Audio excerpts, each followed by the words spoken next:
Hi guys, this is Nadia Hilker.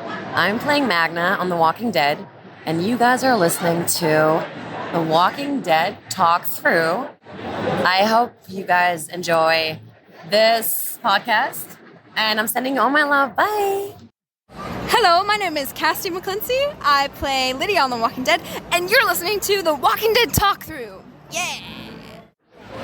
Hey there guys, I'm Callan McAuliffe and you're listening to The Walking Dead Talk Through on Talk Through Media. Hey, I'm Lindsley Register and I play Laura on The Walking Dead. You're listening to The Walking Dead Talk Through on Talk Through Media.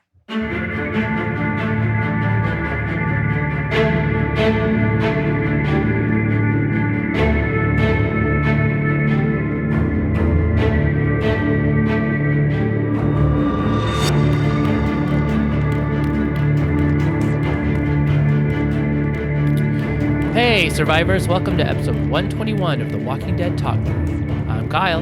I'm Brian. I'm LT. Hey! We will be covering The Walking Dead Season 10, Episode 20, titled Splinter.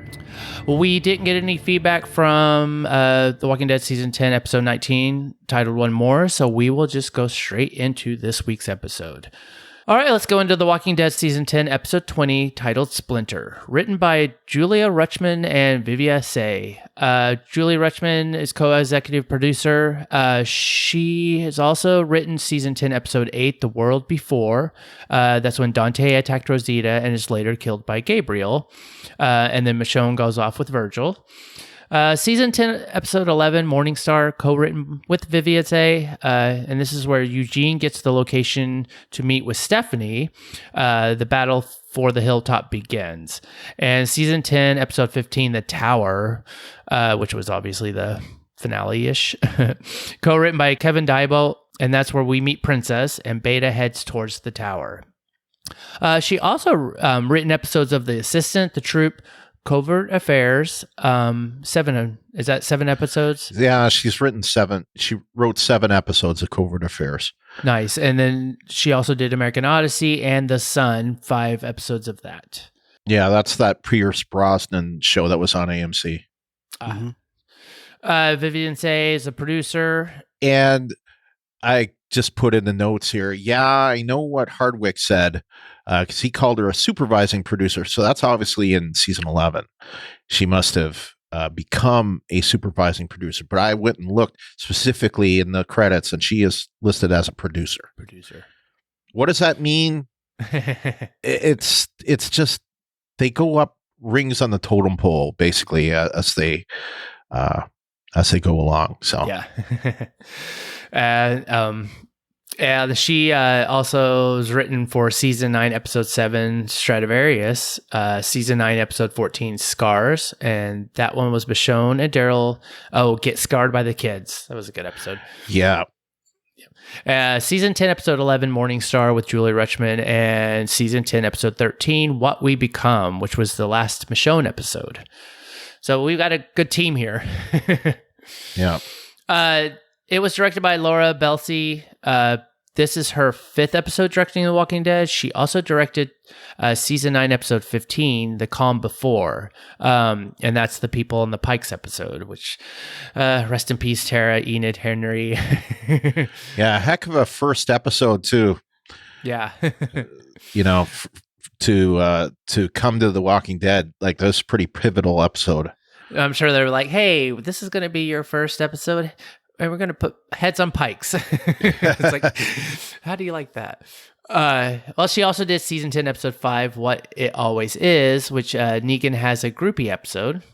I didn't know what else to call it. That's kind of funny, though. Season 10, Episode 15, The Tower, and that's that one that ended up being the end of Season 10B, which because the last episode wasn't finished. And then the last week's Season 10, Episode 19, One More. She also directed Season 10, Episode 22. 20T? 20T, yes. 22. Here's Negan. 28 directing credits. Also directed several episodes of Criminal Minds. Love that show. Arrow, Queen of the South, and SWAT, among many others. Worth saying, the way that IMDb counts directing credits is like they'll lump in multiple episodes of things as a single credit. So I don't quite understand how they do it, but they list her as 28 directing credits. So we'll go by that. The description of this week's episode is Eugene, Ezekiel, Yumiko, and Princess are captured and separated by the mysterious troopers that surround them at the rail yard. Claustrophobic with mounting anxiety, Princess struggles with memories of her traumatic past and plans to escape. All right, well, let's go into our ratings. LT, what did you give this episode? Well, I gave this one a 7.5 out of 10. Well, the first rule of Princess Club. That's a good one. Yep. Well, I gave it a 7 at first, but when I did a rewatch, it was like I definitely was more into it because I think a lot of the time the captions really help. Yeah. But so 8.5 King Z Superhero Punch. I had to put that in there because that's the first thing I thought of when I saw him punch that guy. It was so, yeah, it was totally, I wanted those graphics. Biff. Bam. Socko. Yeah. I gave it 8 naked princesses for obvious reasons because she was naked and she calls herself princess or has the name of princess. All right. Well, let's go into our listeners' ratings. We did just get one from Glynis from Toronto, and she gave it an 8 out of 10 scary action figures come to life. I'm guessing that's the stormtroopers. Yeah, I don't know who else it would be. Yeah, they were definitely... Yeah. All right. Well, let's go into our awesome sauce.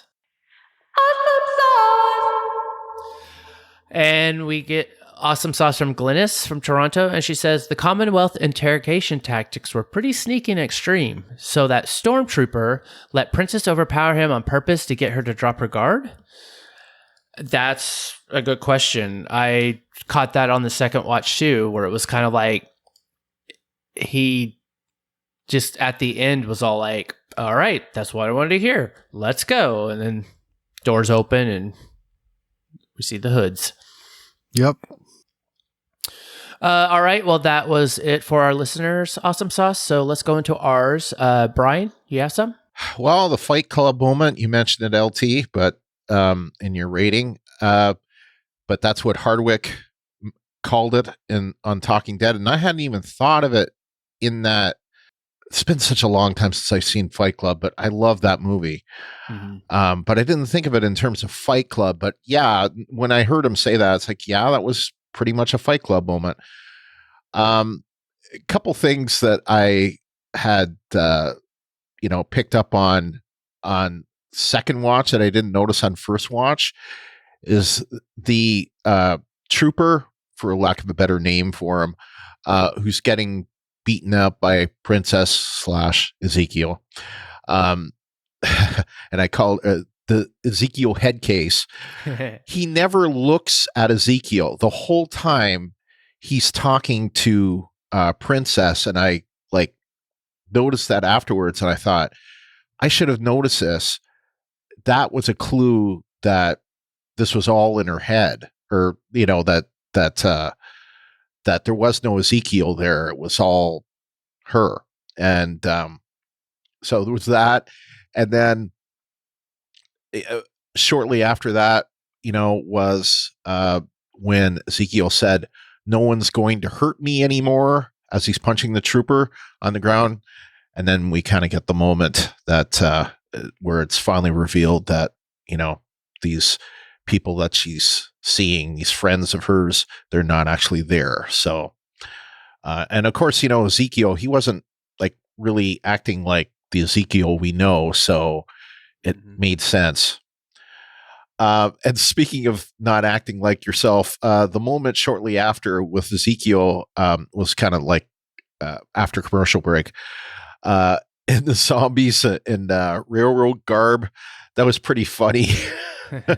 And in fact, I didn't catch this on first watch either, but as Princess is walking away from the fence, one of the walkers says, "Come back for me." Yeah, I totally missed that one too.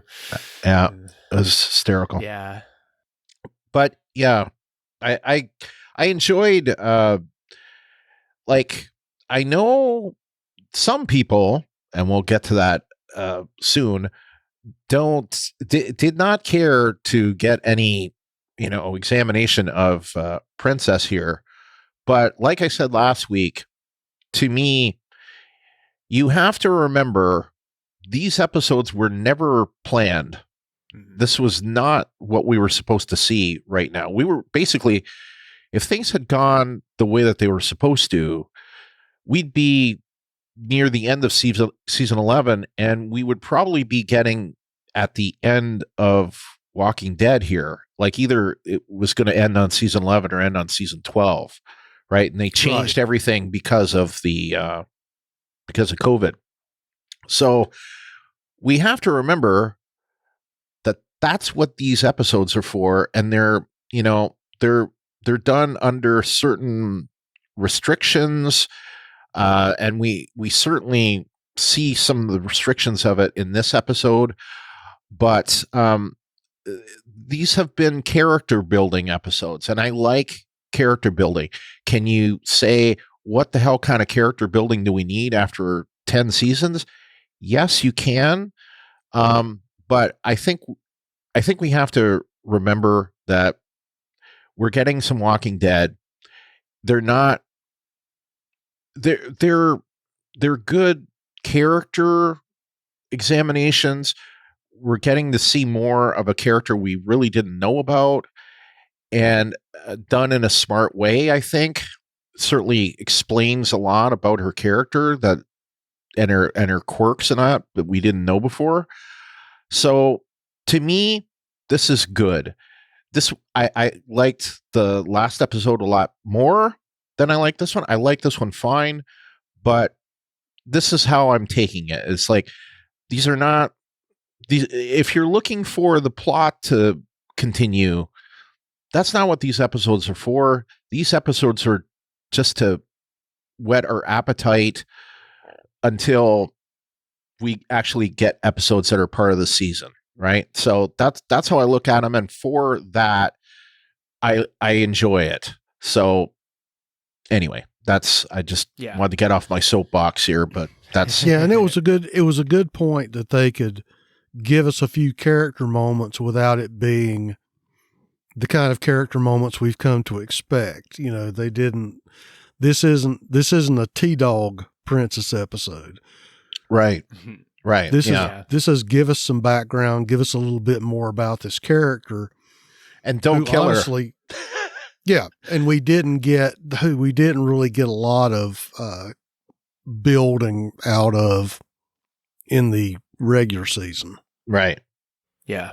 No, I have to agree completely, because it's just like everything changed. And so it's just like again, this is like 10.2, it's like they decided like, hey, we're going to just try to get something, but this is not going to be 11. It's going to be 10.2, like 10, whatever you want to call it.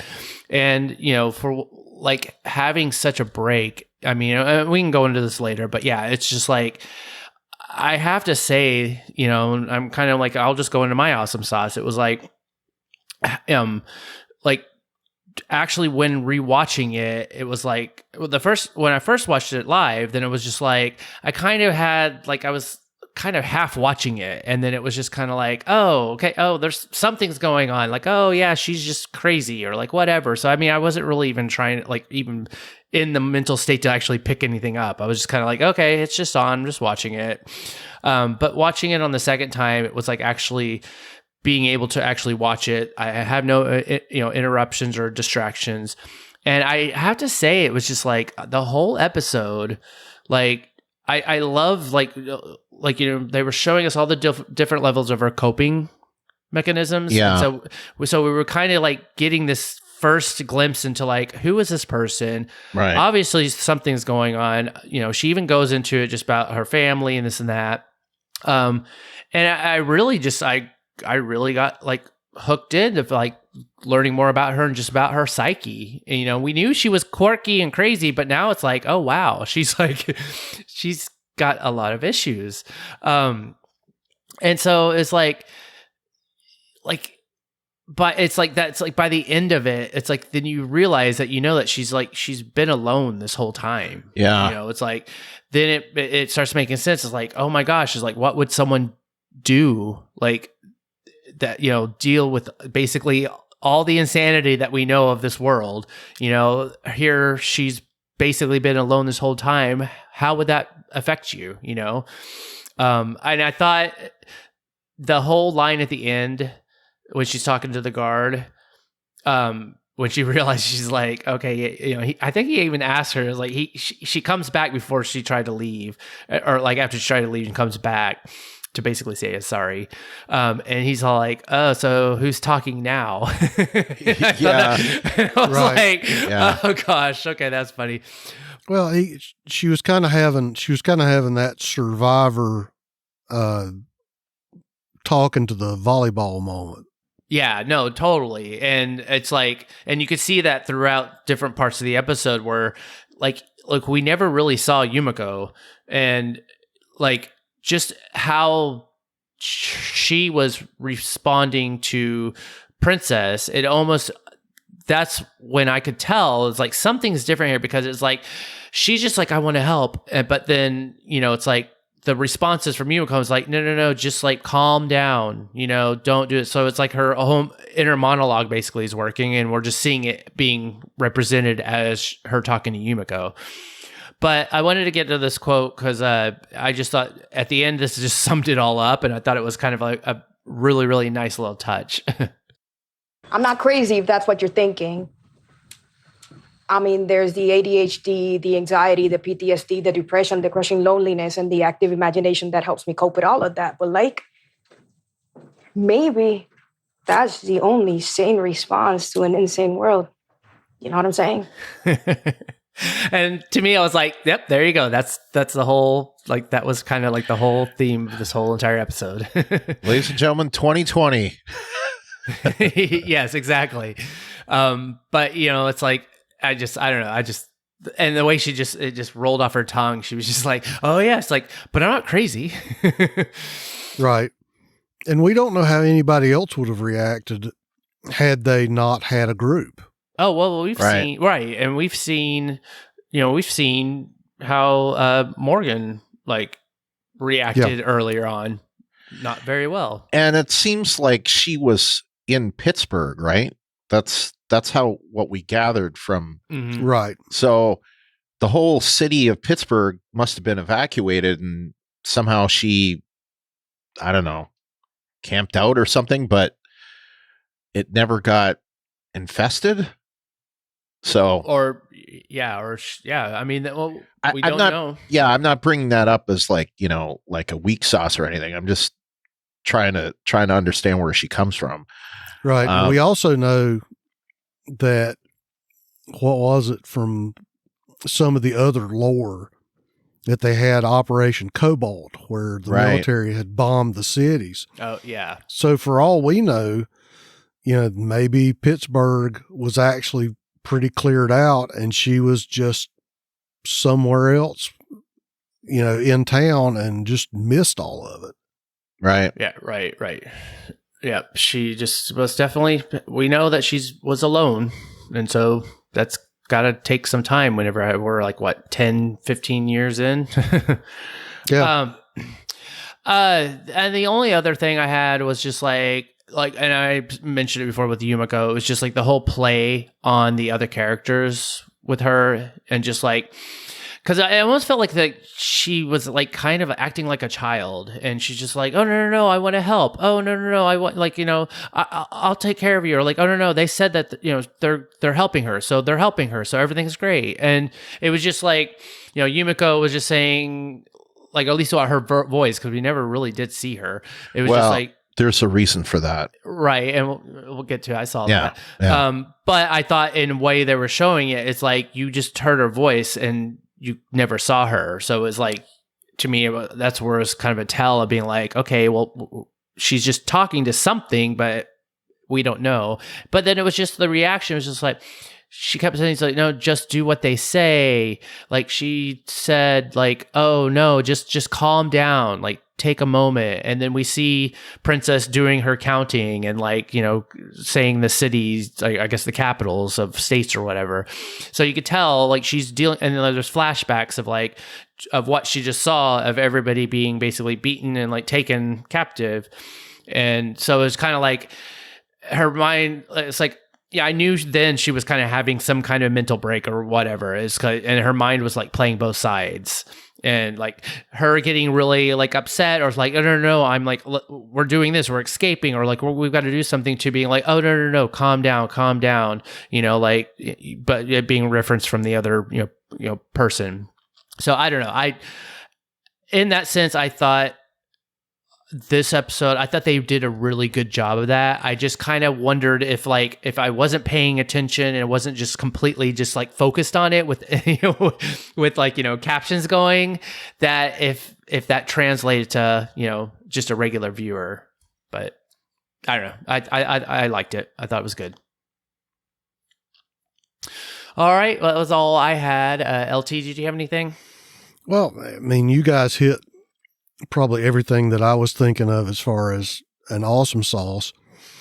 And I mean, my overall thing was, for such a short episode, it was pretty good. I mean, I watched it, I think 3 times. And even with the 3, it still, there were parts that I picked up on the rewatches that I didn't really hit the first time.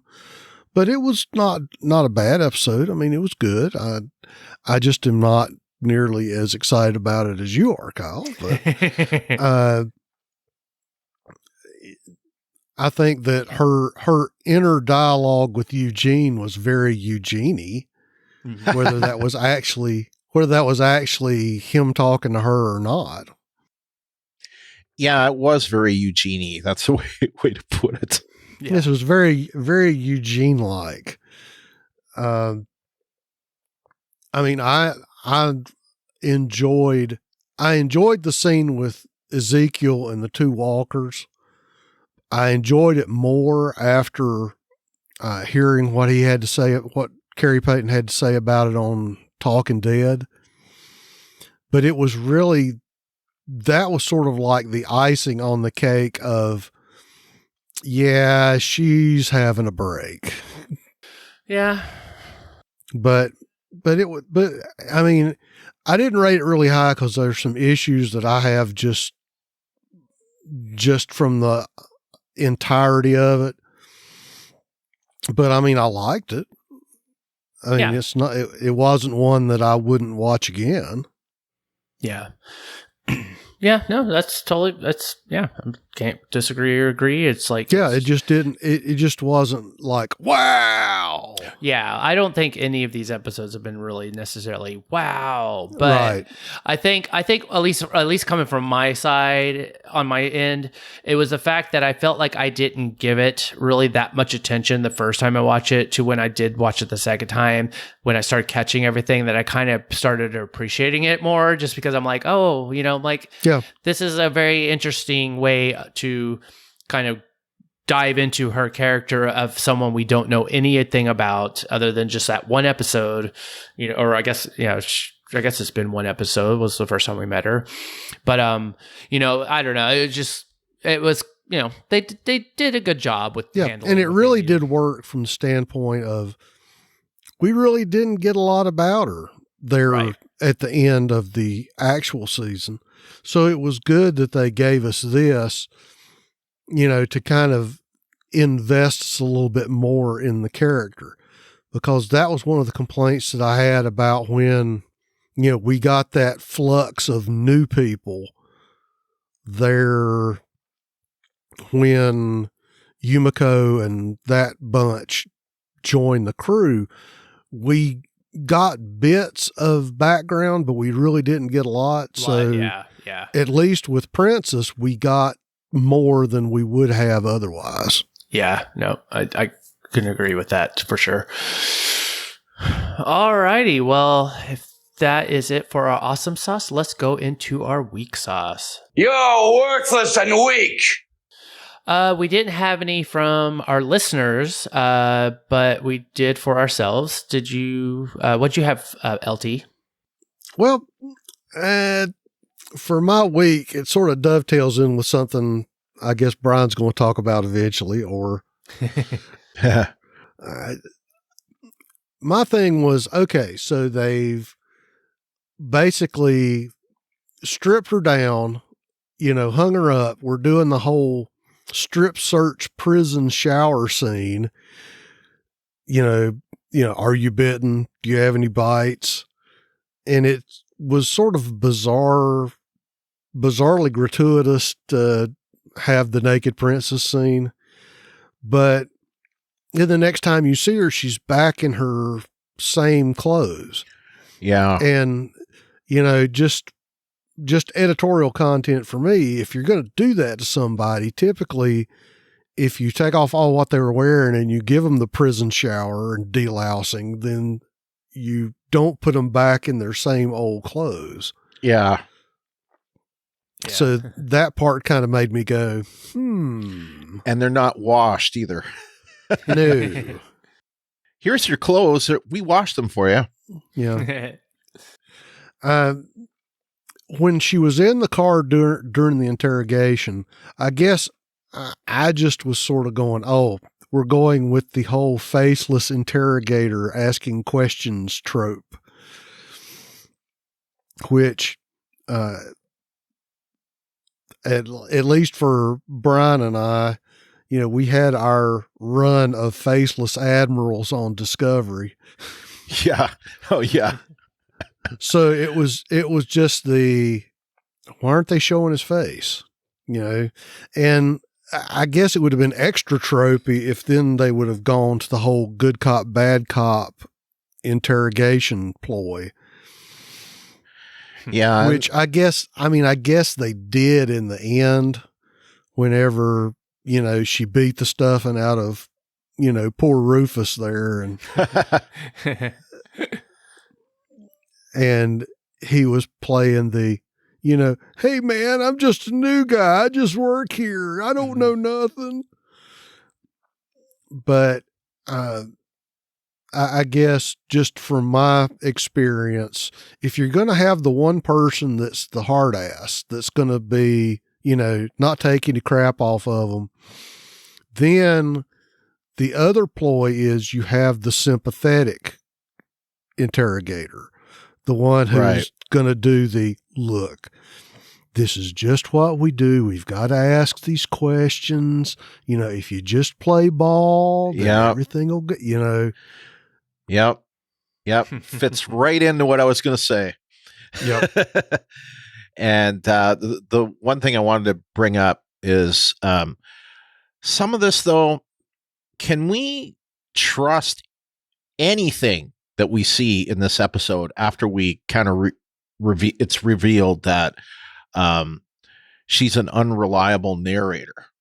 Just like in Fight Club. In Fight Club, what's his name? Is Tyler Durden. Tyler Durden is never there, right? It's I forget the character's name, but Edward Norton's character. Is the one that is, he's the one that's doing all this stuff. So, spoiler for a movie from 22 years ago. but anyway, hard to believe it's been that long. Anyway, so the interrogation and all that could have been much different. That could have been her interpretation of it, versus like he may never have said, you stupid bitch or anything. That could have been her, like, just remembering the stepfather or whatever, and something he would say. So whether he did or not, I don't know, but it kind of fits into what I was going to bring up, and I'm going to go out of order because it fits here. So we'll let you finish. So, and I want to give a lot of the credit to this from the Walking Dead cast. I can't remember who said it. It was either Jason I don't think it was Lucy, but it was Jason Lucy and what's his name? James Fraser.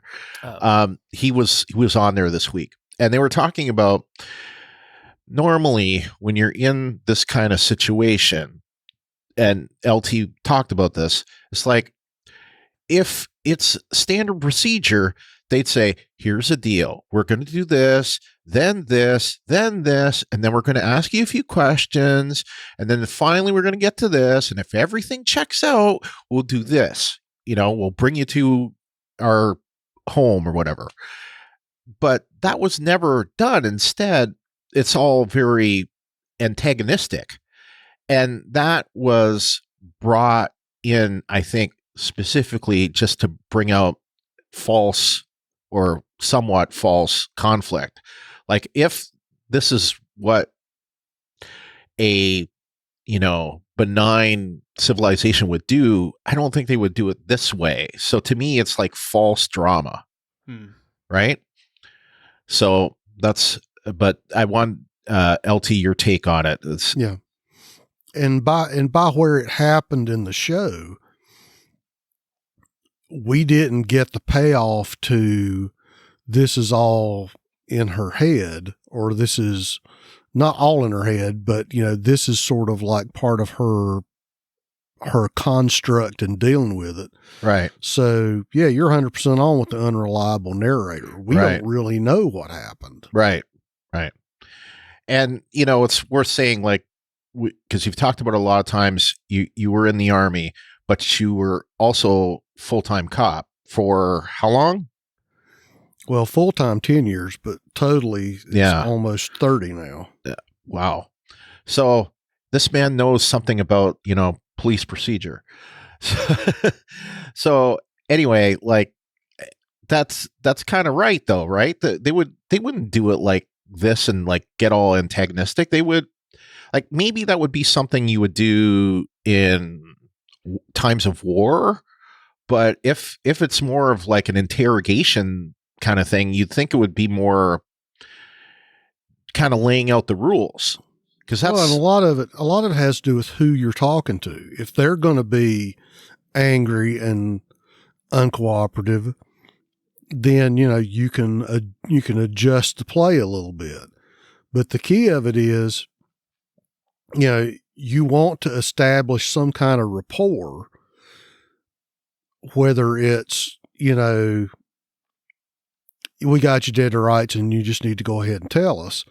Or if you've got to kind of stroke their ego or do different things, because at the end, you kind of know, and you're trying to get them to go ahead and tell you something. In this case, I think they're probably just trying to find out, are you a pirate? Are you a bad guy? What have your circumstances been previously? Are you so freaking out of your gourd that we don't want to let you in with all our poor, innocent, happy civilians? Right. Yep. So you also mentioned it in your awesome sauce that it was pretty good for a short episode. Now, was it ever short? Now, I watched it on AMC Premiere, which, by the way, will be the last episode that I watch on AMC Premiere, because my AMC Premiere expires as of Thursday.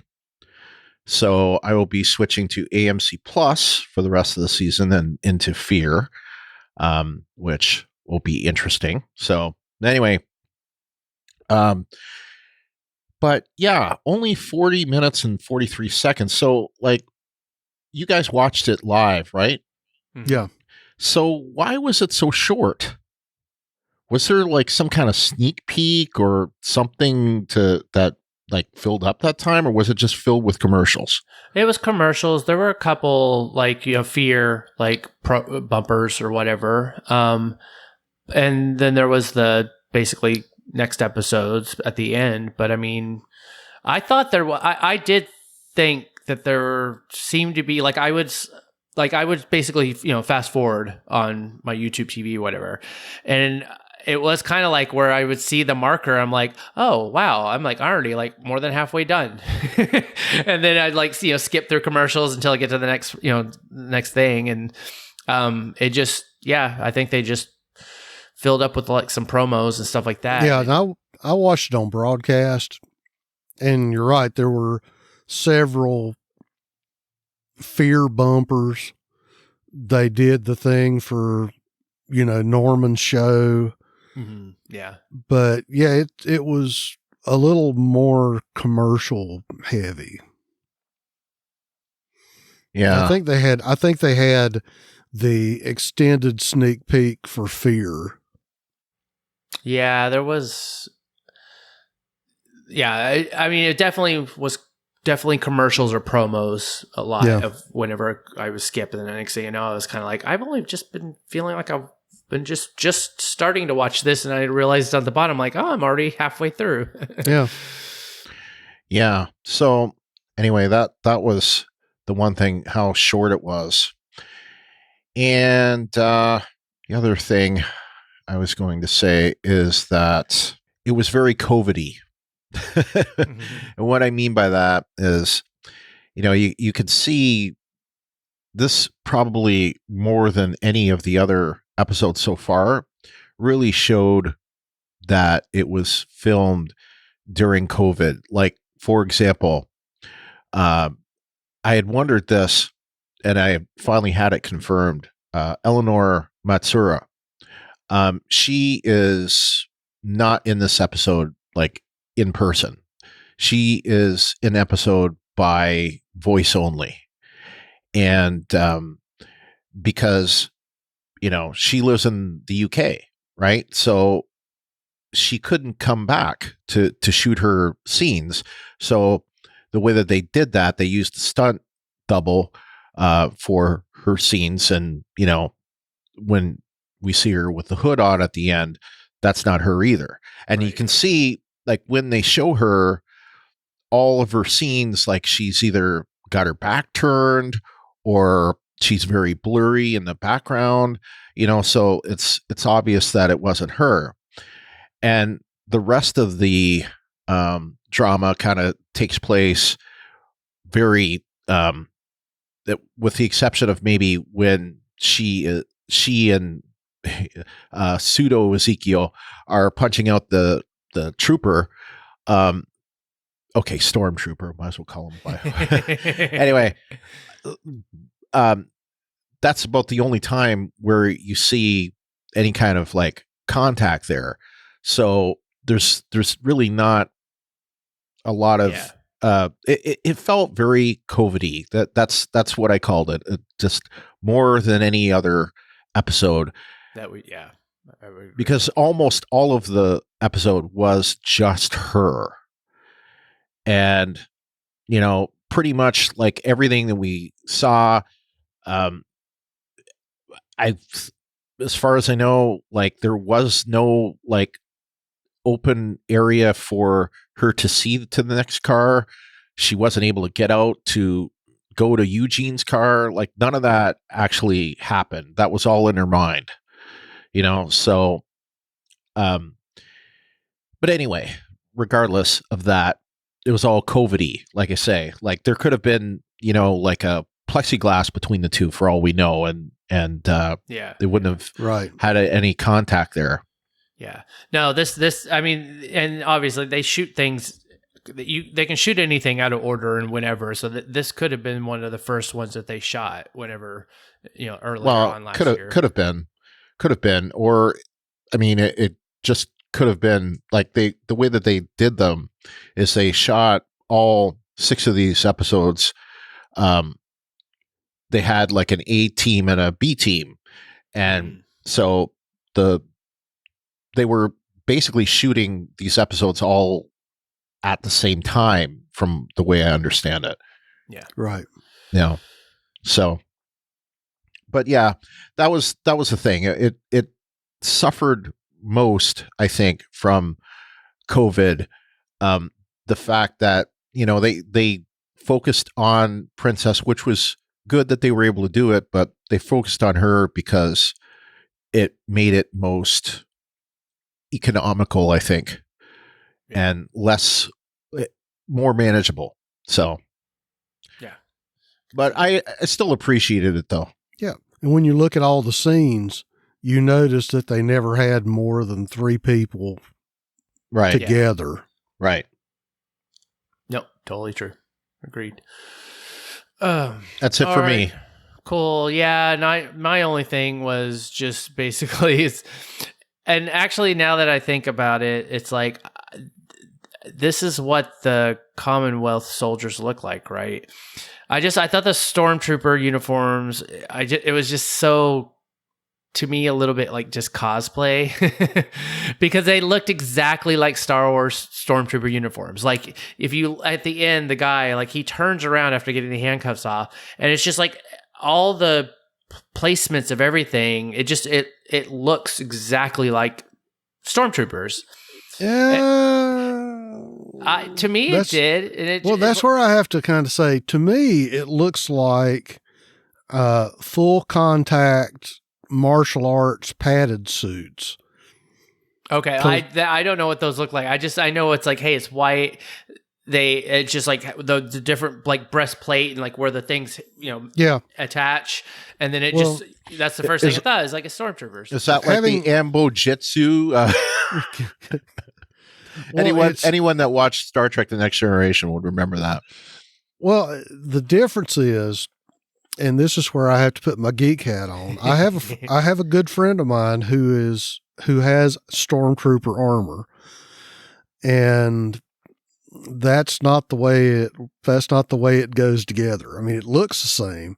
What it reminds me more of was the suit that my daughter had when she was taking jujitsu, or the red man suit that we use when we're doing full contact, full speed, defensive tactics training at the PD. Because when he had his helmet off and he had his hood down, you could kind of see that it was like foam. It was like a thick collar around his neck. And to me, like I said, it looks like a padded suit you'd wear for, some kind of martial arts stuff, because it's, vinyl covered thick foam and the way it's strapped to them. So it's like they do that so if they're having to push a bunch of walkers, that they can't get clawed or scratched. And I like the little claws that they have on their forearms. The little Batman claws on the cuffs there. Yeah. And the only thing that I'm thinking of is why they're white is so then, you can see the blood on it easier, or see if they've gotten bitten. Of course, I know they're wearing a black jumper underneath. So, yeah. But that was what I took more of, they've rated some dojo's pad shop.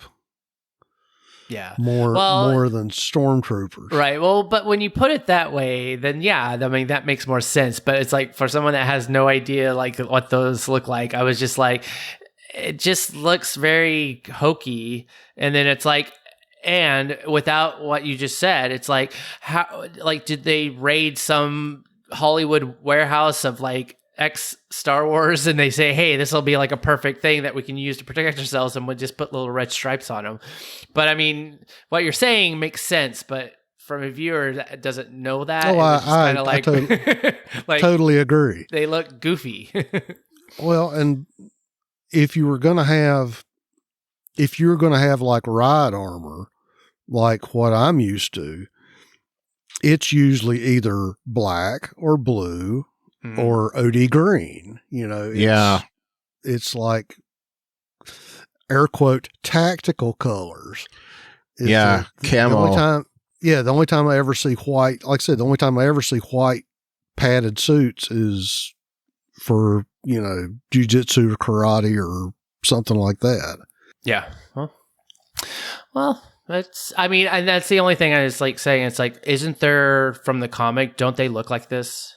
Yeah. Yeah. Okay. And I remembered that way after the fact whenever I wrote this in my notes, because I was like, oh, that's right. There's that cover where it was kind of something Commonwealth. And it was like, oh, yeah, they do have kind of like that same kind of striping and like whatever. But obviously, if you know the comics or if don't, it's like, these are the Commonwealth. So at least we're getting to that point. Alrighty. They still like stormtroopers. All right, well, let's go into what sauce. What? We got one from Glennis, and she says, really believe that Ezekiel was really there. I was shocked that person's had been alone all along and done the assaulting all by herself. Her coping mechanism is really out there, but I should have twigged the fact when Ezekiel was imaginary with his 2 walker mates when Princess was going to flee the scene at the fence. Yep. Thank you, Glennis. All right. Well, that was all we got from our listeners. Let's go into what sauce for us. And LT, you want to start? Well, after Brian dovetailed in with his COVID-y, I could tell that the scene that they did in the boxcars for the capture stuff was not in the same place that they shot the original capture. Mm-hmm. Just the trees were different, the ground was different, the tracks were different. It was like, well, we'll just find a spot that's got these train cars that are on a siding that we can use. Because to me, it didn't look like the same place. It didn't have the same layout, didn't have the same feel, it didn't have the same industrialness. So that was my only thing, is that for me, I was going, wait a minute. Yeah. And I totally dig the fact that if that's where they had to shoot, that's where they had to shoot. But it was one of those subtle cues for me that I just was going, this is not the same place. Yeah.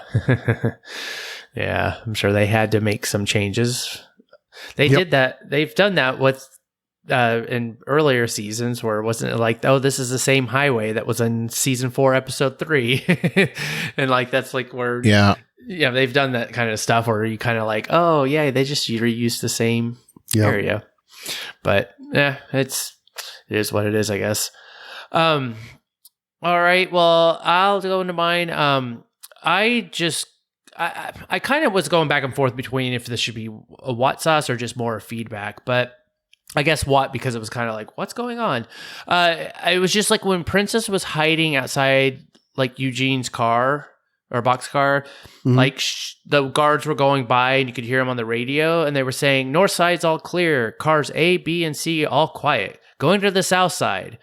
And then I was like, okay. I'm like, how many people do they have locked up? I mean, we know Ezekiel was not seemingly, if there's 3 cars, then that would have been Yumiko, Eugene, and Princess.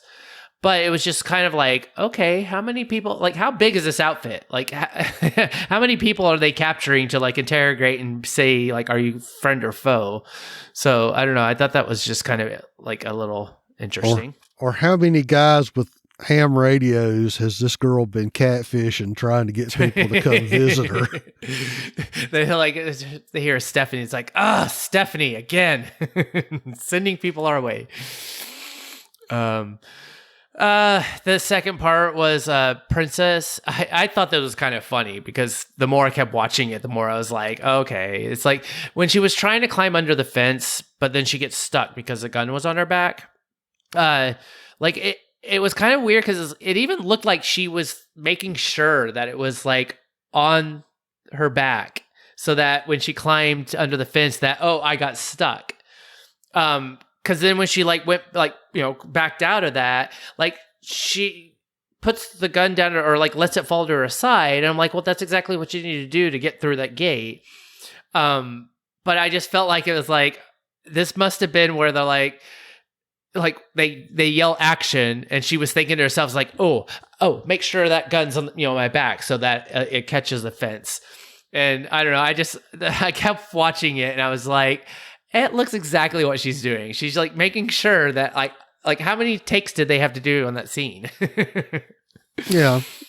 And that's precisely the reason you don't crawl under fences with a slung rifle on your back. I know. It's just kind of like you could have put it underneath. I don't know. It just seemed very funny that she was taking so much care to make sure that was on her back. Yeah. All right. Yeah, that's all I had for my what's. Brian, do you have anything? Just I noticed that how do you say her name? Paula, I guess. Paula Lazaro. Her pits were shaved. And I thought to myself, how could she shave her pits in the zombie apocalypse? It's something, that I always notice, but it was just, I mean, okay, maybe she would, but it just, I noticed it right away. Well, and I was going to say that's come up. Somebody else was talking about something of that nature, about things you wouldn't do in the zombie apocalypse. But my point would be, if I had clippers, that's one of the things that I'd do. I mean, when I was going on long hiking trips, I make sure that, you clip the hair down because it gets stinky. Yeah. Well, I mean, like at the start of things, at COVID, I hadn't gotten my hair cut in a while. And by September, it was getting pretty nasty. So rather than, because I still didn't feel comfortable going to get a haircut, I just screw it. And I shaved it all off. So ever since then, for the last 6 months, I've been bald. So, and made sense to me, still does. Yeah. So, I got nice. I got a set of clippers. So I did the number 2 guide, buzzy all over. Mainly because the last time I shaved my head, somebody couldn't decide if I looked like G. Gordon Liddy or Mr. Clean. So I said, I'll leave a little bit of hair. I could see the G. Gordon Liddy for you. All right. Well, let's go into our sad and awe sauce. Aww. We didn't have any from our listeners, but we do have for ourselves. So I guess, LT, you seem to always be on the top of the list. Yes, I am. Go for it. Well, my sad sauce was at the end of the episode, knowing how Princess is, as far as, we've seen, her psyche and how her mind works. Just thinking that being put in that isolation cell was possibly the worst thing they could have done to her. Mm-hmm. Because after she's had a chance to start talking to people that are real people, and it's funny that after all this, I just remembered the line from the episode where Yumiko, Eugene, and Ezekiel found her, and I think she made a crack of, well, are you a hallucination? That after she's had a chance to start actually dealing with real people again, then they put her in a boxcar by herself. Mm-hmm. And, like I said, it took me a while to sort of start warming up and getting the whole Fight Club vibe, that all this stuff was just sort of her inner narrative going on. But after all that, I could see where, locking her in a box could be the worst possible outcome for her. Because at least before, when she was isolated, she was out in the open and she could roam around and, do her zombie art and whatever else. But the fact that she's in the state she's in, and they've basically taken her away from these people she's gotten to know and, locked her up in an isolation cell. Yeah, no, totally. I'm wondering if I thought, because she does say after she does her little spiel that she says small dark spaces do bad things to my head. Right. And so Understatement. Yeah. And I know there's some stuff in the comic about her past, that her stepfather and stepbrother would either lock her up or whatever. But again, it's like, we don't know that if you just watch the TV show, but it was like, I guess that was kind of like, her acknowledging of something that is like, what is it that like happened to you that this claustrophobia and this being like, this would cause this kind of a reaction. Yeah, and you would assume that even normal, well-adjusted people are not going to do well when they're put in the cooler. Yeah. Yeah. Yeah, well, with a zombie apocalypse trauma, that's going to be on top of it. I mean, you put me in there now, and I'd be like, okay, I have to deal with this, but not after if it's like 10 years of dealing with dead and like all that goes with that. So, and that was my point. It's just that knowing at the end of the episode, knowing what we know about her, and you go back and think about it, and it's like, man, that's possibly one of the worst things they could have done to her. Yeah, and have they not run into something similar to deal with it? But well, the last time I remember being locked up in a train car was at Terminus. Yeah. Yep. But they locked everybody up in a train car. Yes, it did. Together. Right. Yeah. Yep. It's definitely more power with numbers. Mm-hmm. Well, cool deal. All right. Well, the only thing I kind of had to say was, and this is also like going back over it, it was like, because we don't know what was real or not real in this whole episode. And Brian, you making that point was like, that actually is, kind of opens up a lot of like, oh yeah, there's a lot of this might have not even happened. It was just in her head. Yeah. The one thing that we pretty much do know that had happened was, and this is kind of my sad sauce, I didn't write it down, but we know that she had a pretty traumatic childhood, and that's sad to me, and had to deal with loneliness then and since the apocalypse. So Yeah.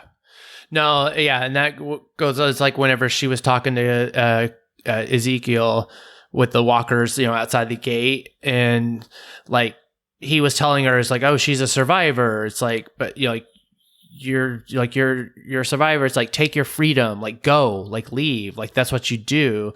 But then she says something. She's like, she said that there was like the good ones, and she's like, maybe not Mom or Dougie, which I'm assuming maybe that's her stepdad. Must be. Yeah. But then she said Miss Travis, Sammy and his people, and them, which was obviously our group. And it was kind of like, okay, so was she completely alone, or like this whole time, or is she referring to people that she actually had met? And like, I don't know. It just kind of like, it felt sad because I was like, did she really have like some interactions with other people, and then it went terribly bad or something, which just added to her trauma? I don't know. I thought that maybe Mrs. Travis was a teacher. I kind of had that thought too. And the other person that she mentions, I'm not sure who that would be, but somebody, I don't know, like someone she knew from school or. Well, she does talk about like, oh, the girl that like dyed her hair the first time or whatever, and like, and that's what was interesting, because then her King Ezekiel told her, it's like, oh, those are stories that you tell yourself, and then there's the truth. And then she said, but they came back for me. And then, so it's like, she is referring to our group who we know are real. And then she mentions these others, but it's like, I don't know.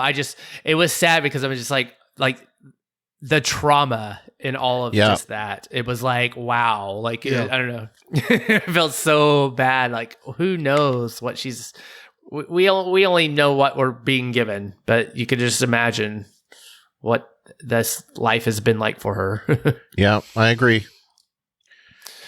And that's all I have too. So, Alrighty. All right. Well, let's go into our feedback. We can talk about it. Done talking. Time to listen. All right. Well, we have 2 actual voicemails from Renee from Atlanta. And I'll just start off. The first one was when she watched it live, or like after, when it aired. But then she went back and did a rewatch. And then the second one is about her thoughts on the rewatch. So I will start with the first one. Hi, guys. Okay. I don't have ratings. Let me say this: a 0 out of freaking 0. And I don't have an awesome sauce. I don't have a sad sauce, but I do have what the hell sauce. Like, what did I just watch? Like, seriously, what in the world? Where are we headed? Like, who gives a darn about Princess? We just met her like last week. Like, seriously, I don't know what The Walking Dead has going on, but why? Like, I don't get it. Like, what the heck? Princess was hallucinating. She thought she was King Ezekiel. The stormtrooper, she overpowered him. She got the gun. She was leaving. She came back.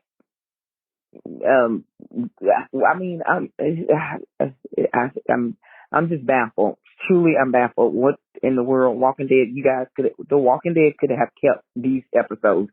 They're super, super, super boring. So maybe you guys will make it make sense.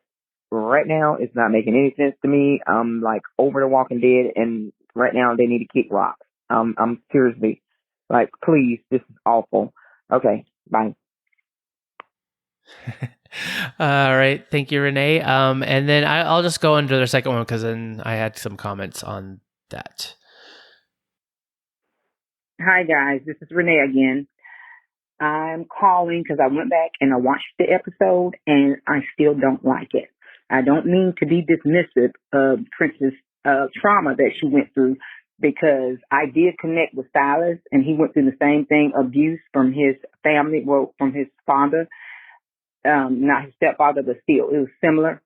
And I really cared about that character. Princess, I do not. And I think it's more because of the fact that we only have one season left, which is 11. We need to be dealing with the characters, the people that we are involved with, the people that have been there from the very beginning. I was hoping to get Maggie again. I mean, we only saw Maggie once. And, I feel like I'm just not happy with these episodes. I realize that you all call them bottle episodes. But I'm just, and when I listened to the podcast from last week, I realized that you guys think totally different. Brian was saying that he's okay with it because of because they gave us something. I don't agree with that. And I understand that it's COVID. They couldn't, be near each other. They had to give each other 6 feet. But I feel like they should have used another character. I just don't like it. I can't get into them. I'm not happy with them. I'm a diehard Walking Dead fan. I will never leave Walking Dead. In the past, I have been upset about some of the episodes, so I'm never leaving them. I love them, but I just felt like these last 5 weeks was just awful. And I was hoping that this week was going to build up to something, but to me, it's not. It's like kick rocks, because I just really don't care.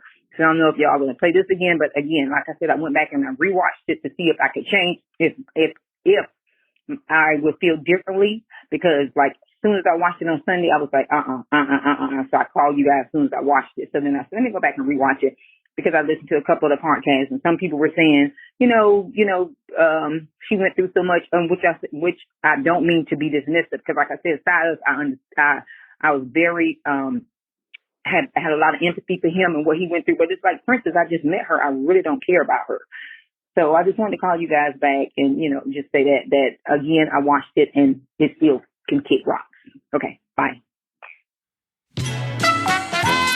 Thank you, Renee, for your voicemail. I definitely we love the feedback that you give, and it's very important. And I actually have some similar thoughts that you did. I kind of think I enjoyed it the second time I watched it. So we'll definitely, keep it coming. We like to hear your thoughts.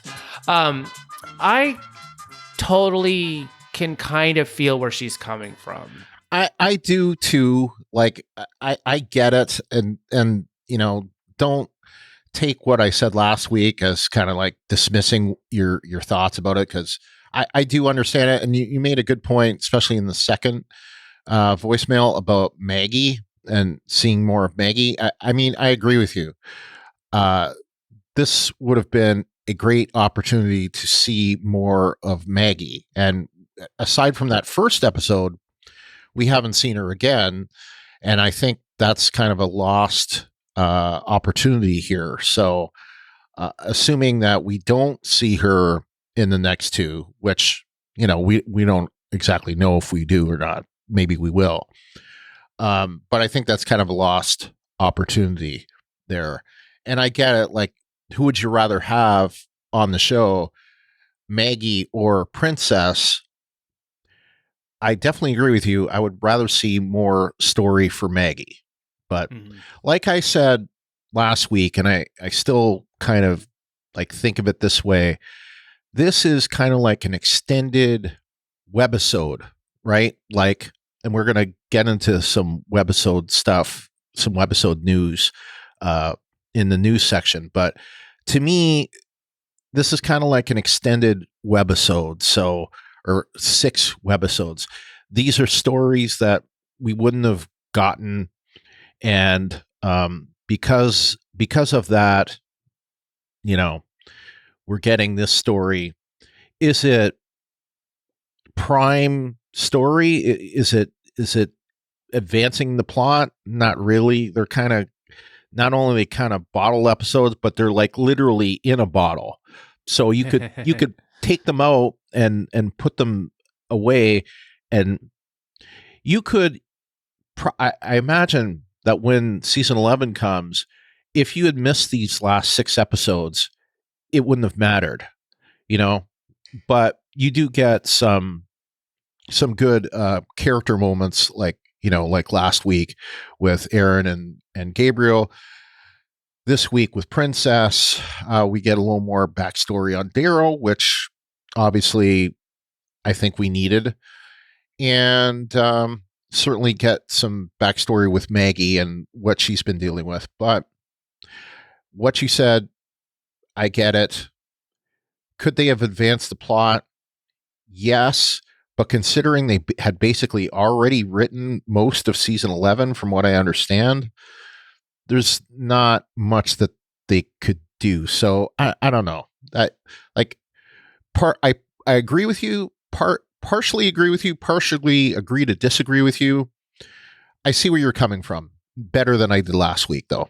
So yeah, no, and I agree. It's like, but it is kind of like I'm looking at it in several different ways, because it's like, yes, we had like, maybe because of COVID, it's like this messed up their whole timing, right? With how they had planned to have everything roll out, Yeah. And so all the way around, everything, COVID has messed up everything, right? Everywhere, everything, it's messed up people's livelihoods, people's lives. I know it messed me up a lot, and it's it's just been terrible, just all in general, and it's like I say, like, I'm happy that we're getting these episodes. Would I have rather had something more appropriate? Yes, but Right. I was going to bring up one more thing, and then I'll let you fly,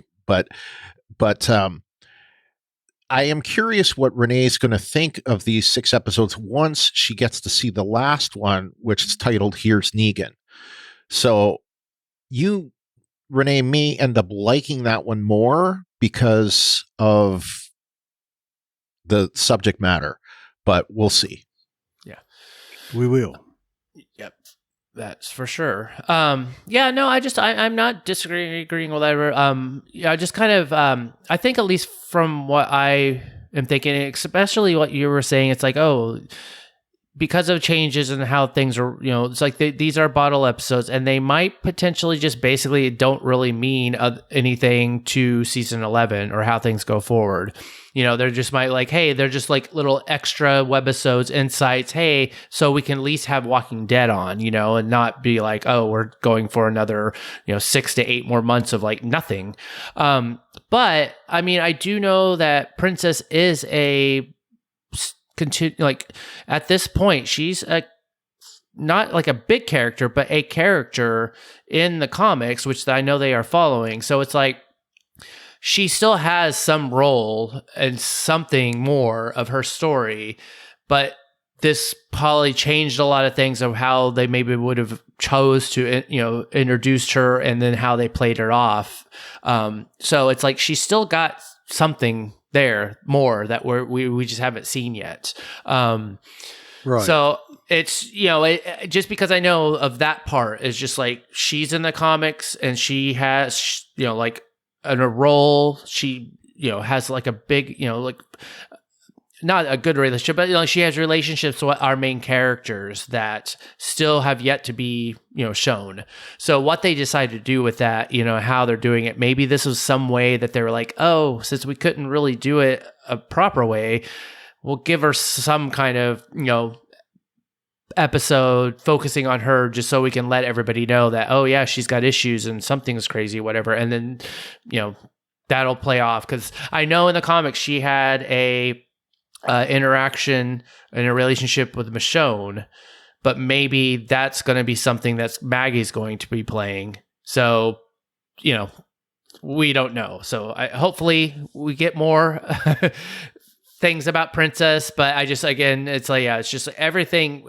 This is all new territory for everyone.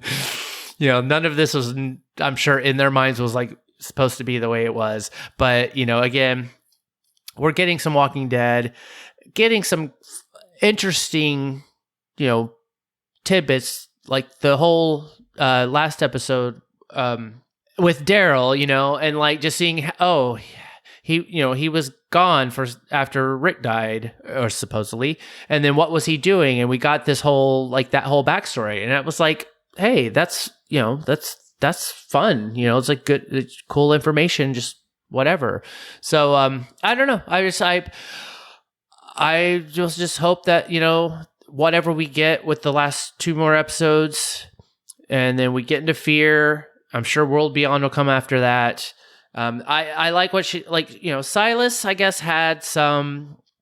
It's because we did get to spend more time with him, so I can definitely I kind of say like, yeah, like we got to know Silas more than we've gotten to know Princess. So it's like you could care a little bit more about what was going on with him because we were shown that and we had time to invest in him.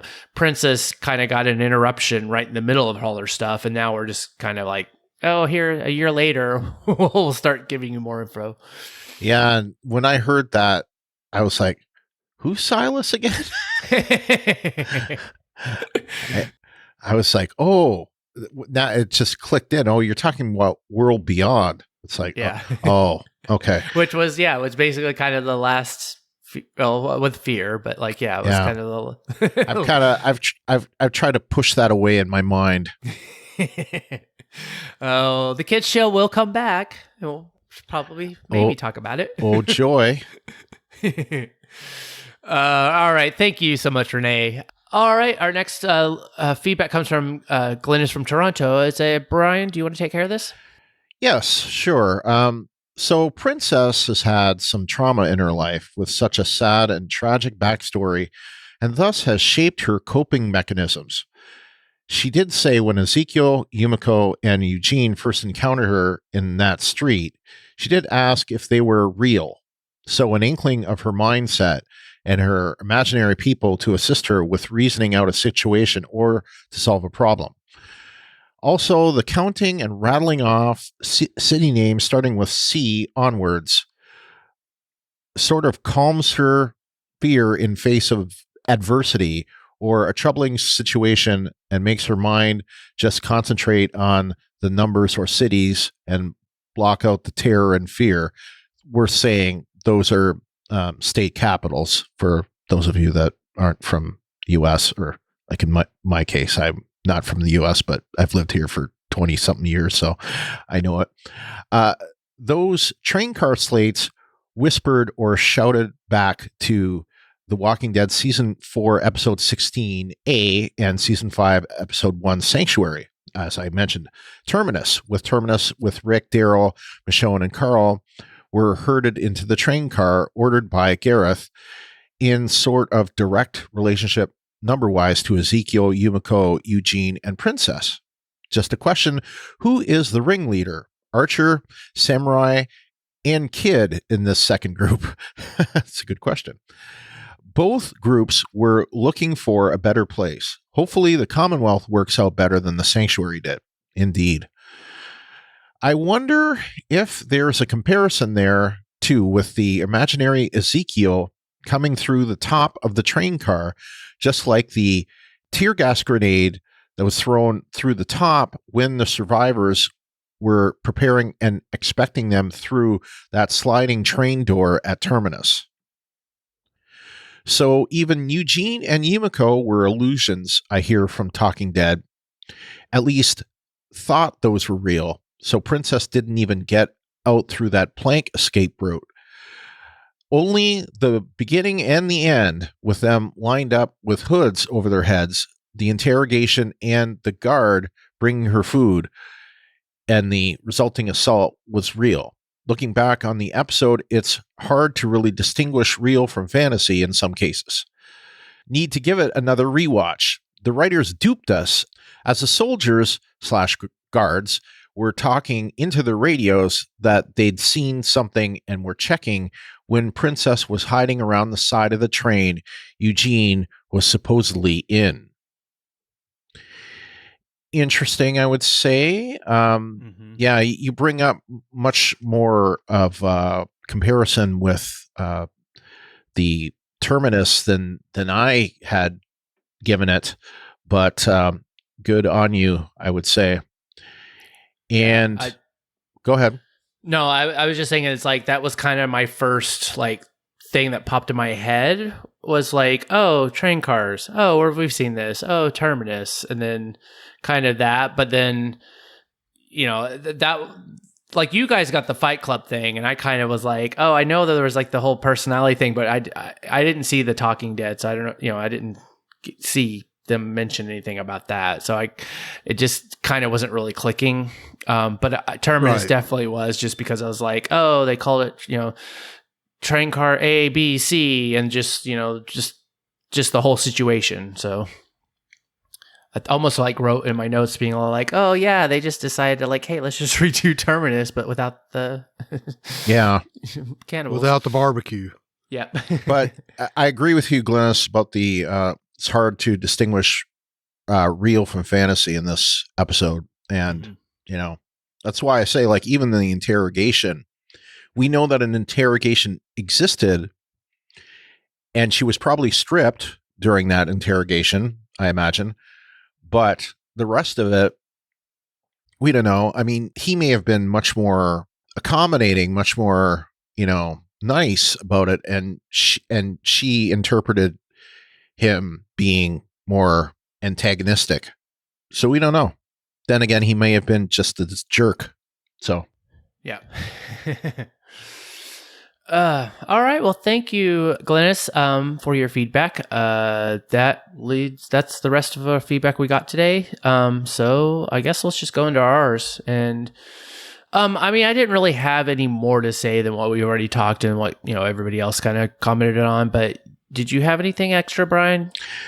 Well, I just was noticing, you know, we mentioned Eleanor Matsura, and when I wrote it in the notes, I hadn't heard a confirmation that she, in fact, wasn't in the episode, but I had since heard it that she wasn't in the episode. But I had noticed how many of the supporting cast we are seeing in the credits every week that we still haven't seen at all in 10C. And that would be Kellen McAuliffe, Nadia Hilker, Cassidy McClincy, although in Cassidy's sake, she did one of the narrations at the beginning of the episode. Yeah. Lauren Ridloff, and we haven't seen Kristen Seratos either. And for that matter, we haven't seen her in many episodes, like going back to season 10 proper. We know that she's been busy filming that, was it Serena? Is that what it's called? Selena. I knew that was wrong as soon as I said it. Well, yeah. Yeah. And, in the case of, Eleanor Matsura, we know that she lives in, the UK. Nadia Hilker, I don't know if she lives in, I know she's German, so I don't know if she lives in Germany or not, but I'm assuming she lives in Europe somewhere. Not sure about Lauren Ridloff, where she's from, but Cassidy McClincy is, I think, from Atlanta. So but she did do the narration, so at least she's had that.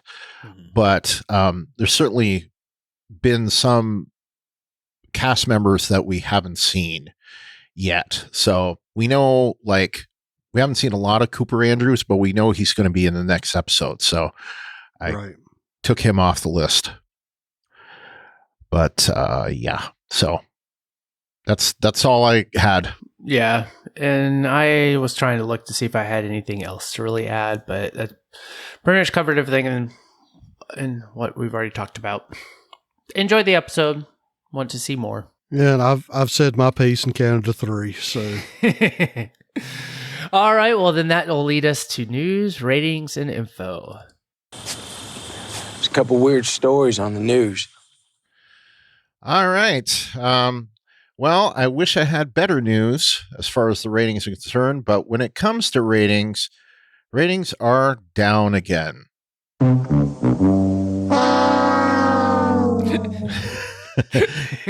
I didn't even have to signal you.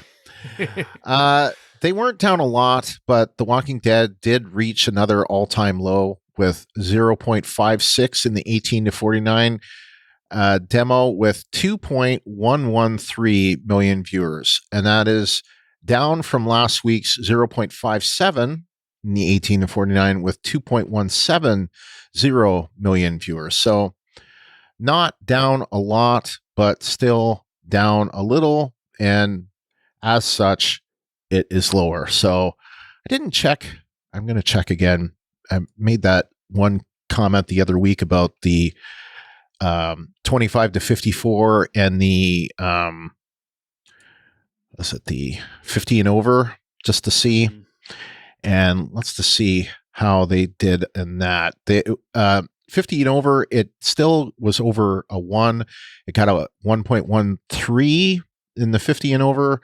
25 to 54, it got a 0.84. So like I say, we may have mentioned this when you were still out, Kyle, but there's kind of been like a generational transition of The Walking Dead. So I think we may be seeing people that couldn't watch the show because we were too young are now falling into the 18 to 49 demographic. And that unfortunately affects the ratings of the show because those people did not take a liking to the show or, never got into the show until they were older. And, so it's just a thought, maybe they'll pick it up, or if they did pick it up, they picked it up on streaming.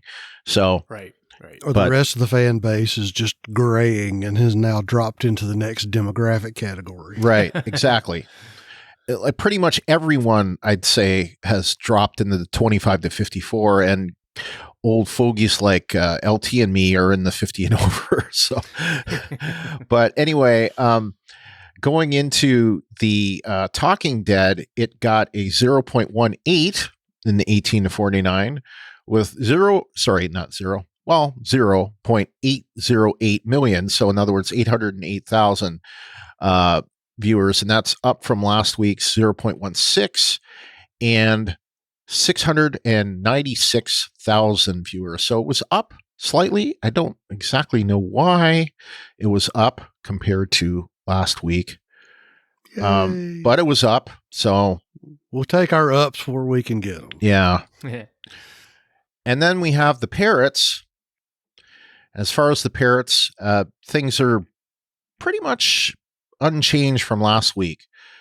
The Walking Dead is sitting at number 6. The order of the things have changed. Like Game of Thrones actually went up quite a bit from, I don't know where it was at last week, but I guess there's some spin-off talk. So Game of Thrones actually shot back up again. But anyway, The Walking Dead is sitting at number 6 with 45.1 times the average demand of a show. And number 1, yet again, is SpongeBob.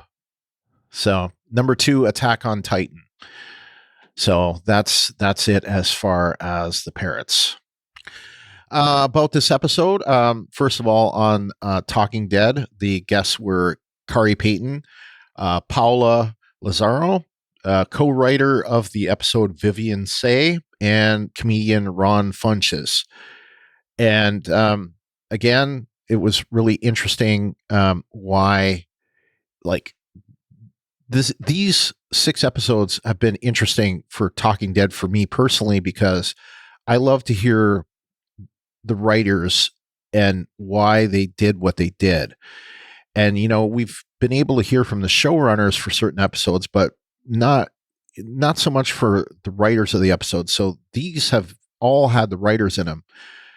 And in this episode, she talked about, Vivian Tse talked about, like, why the whole princess, like, switch was pitched to Angela Kang, and why it was done the way that it was done. Like, when it was pitched by her and Julia Ruchman going to Angela Kang, they told her, you can't know the story. Like, so Angela Kang had to hear the story or read the story blind, and not be told what it was about until she read it. So it was because otherwise it would kill the story, right? Like, if she knew that it was kind of a Fight Club thing, it would kill the story. And yeah, I totally understand that. Yeah. And you know, why I heard also, you know, why it focused on Princess and why she was a good example. And of course, they talked a lot about, like, how she's been a great addition to the cast, which I agree with, and how she's kind of been great in that role. Like, Kari Payton was, like, just, you know, saying great things about her and all that stuff. Interesting thing, according to the Talking Dead, this is the first episode of The Walking Dead, and I think any of the episodes where no one died, no one alive or dead died. And that's pretty much true, because we're only, you know, 2 zombies that were actually in Princess's head. And so other than that, nobody died. So that was interesting. Yeah. I mean, yeah, that's a first. Yeah. Well, and that was the thing. It was the funniest in memoriam ever, because in memoriam was what died. Yeah, and it's going to come back. So it's going to reanimate for next week. As far as, we actually did have a couple of news items this week. They were both announced on the 19th, so Friday the 19th, and I completely missed them, but another podcast brought them up, and I went and looked them up and went, oh, okay. So AMC Networks is developing a digital original scripted series set in the Walking Dead universe that ties into the 6th season of Fear the Walking Dead. It is a digital series called Dead in the Water, and it tells the story of a submarine crew fighting for survival, cut off from the surface world just as the apocalypse hits, becoming a nuclear-fueled, walker-filled death trap with no way out. And the ongoing season 6 of The Walking Dead spinoff revealed Morgan Jones Lenny James holds the key to a beached submarine that is spray painted with a cryptic message when it washes up in Galveston, Texas. Fear showrunners Andrew Chambliss and Ian Goldberg will produce Dead in the Water alongside executive producer and Walking Dead universe chief content officer Scott M. Gimple. And the series is scripted by Jacob Pinion, who wrote Fear Season 6 episode Damage from the Inside, as well as 6-episode miniseries The Althea Tapes, which was another digital thing for Season 5, featuring subjects of the videos Althea was doing. So basically this sounds like another kind of like Flight 462 or Red Machete or something like that.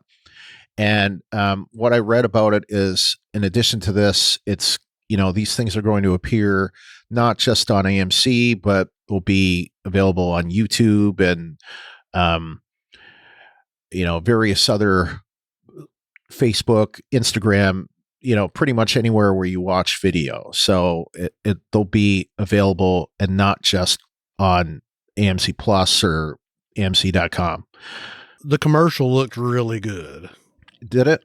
Yeah. So there's that. And they also mentioned some of the things that they're working on, like they're going to bring back the Bottomless Brunch with Coleman.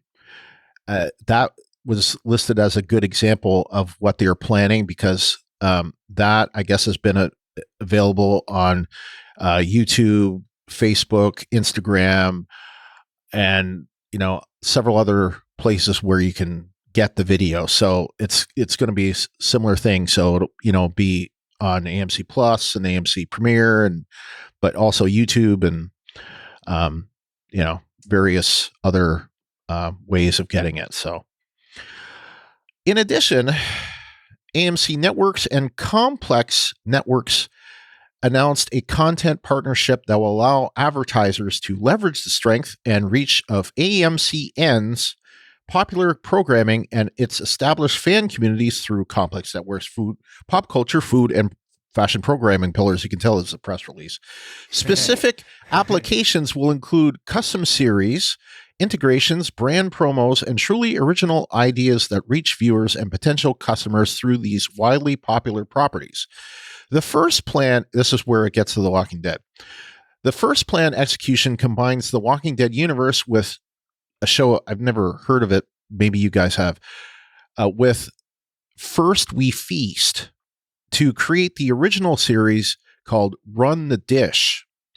Each episode of this unconventional cooking show will feature apocalypse-inspired dishes created by complex celebrity chefs and the Walking Dead universe talent. So what does that mean? Dog food souffle? Yeah, can of 3-year spoiled sweet corn. Yeah, rusted cream corn. I was thinking, okay, so maybe they're going to do that's a different food show. But say, okay, okay, Wolfgang Puck, here's a can of sardines, some baked beans, and some 3-year-old hardtack. Go! Yeah, Iron Chef apocalypse style. Of course, I have to laugh, Brian, when you said pop culture, food, and fashion programming. I'm going, you know, and now how to dress for the apocalypse. Yep. The apocalypse with the Kardashians. Yeah, exactly. Well, we know we can only hope how that would turn out. Their bodies would not decompose. No. Or they would decompose into silicone gel. So anyway, that's all I had for news. So all right. Well, thank you for that. To interact with us, we want to encourage you to follow us on Twitter at Walking Dead TTM. To submit your theories and feedback, most people post in our designated episode thread in our Facebook group, and you can find us at facebook.com/groups/WalkingDeadTTM. You can also email us at walkingdead@talkthroughmedia.com. And we also have a feedback form, and you can find that at talkthroughmedia.com/feedback. We also love to get voicemails, so please send more. We love it. You can do that and call 216-232-6146. Also, all of our new episodes are on YouTube. Just search for Talk Through Media, and remember to subscribe and click the bell to get notified when we have new videos. The videos do go up first before the podcast does, so if you want to hear it as soon as I finished editing it and publishing, that is the best way to do it. All right. LT, you want to take support? How do you support us? Well, you can like and review the Talk Through Media Facebook page at facebook.com/talkthroughmedia. One of the best ways you can support us is through our Patreon, and that's www.patreon.com/walkingdeadtalkthrough. We want to thank our Patreon supporters, Clint McCollum, Renee Murray, and Lawrence Todd. Who's that guy? Oh, you're going to do it this time.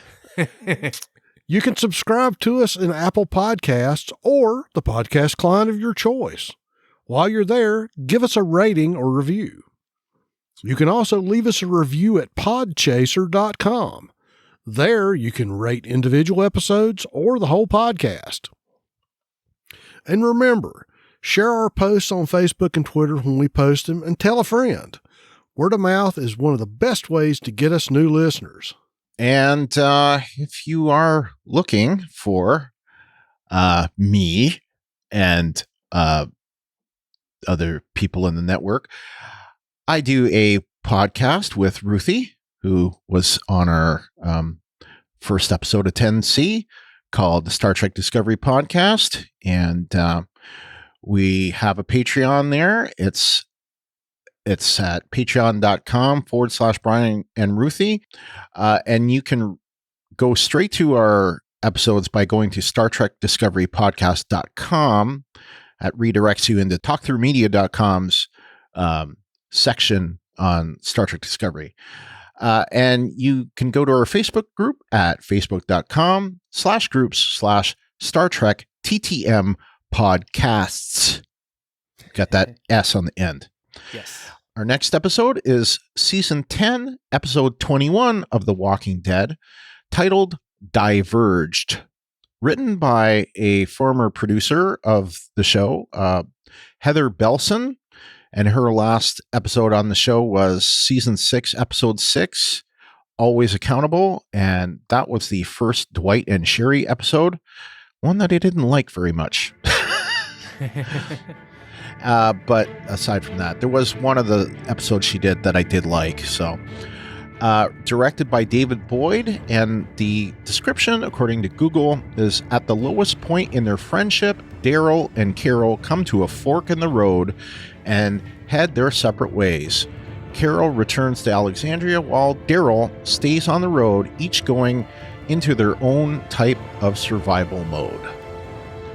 So, until next time, I'm Brian. And I'm Kyle. And I'm LT. And this is the Walking Dead Talk Through.